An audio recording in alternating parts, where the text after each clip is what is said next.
কিন্তু আমার ভয় হয় জাহান্নামের চতুর্পাশে আমার মাওলা ফুলের বাগান তৈরি করছে, আর জাহান্নামের চতুর্পাশে আমার মাওলা ফুলের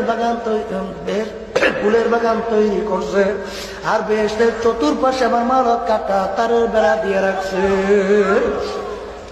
বন্দাবান্দি যখন বেহেশতের ভিতরে ঢুকতে যাবে, কাটার গুতা খাইয়া ফিরে যায় নাকি আমার ভয় করতেছে।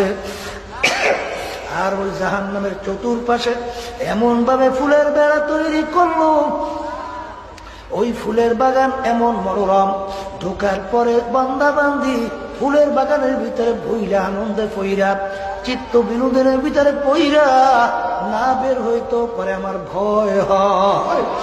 এই কথা বললে জিব্রাইল আমিন কান্দে। আল্লাহ হাবিব বলেন, ভাই জিব্রাইল, আপনি মাওলার নৈকট্যের সম্মানিত ফেরেশতা, আপনি কেন কান্দেন? ইয়া রাসূলুল্লাহ, ইয়া হাবিবাল্লাহ, ইবলিস তো মাওলার নৈকট্যের সম্মানিত ফেরেশতা ছিল, ইবলিসের ব্যাপারে আমার মাওলার কি সিদ্ধান্ত হইল? আর হারুত মারুত তো মাওলার ফেরেশতা, তাদের ব্যাপারে আমার মাওলার কি সিদ্ধান্ত হইল?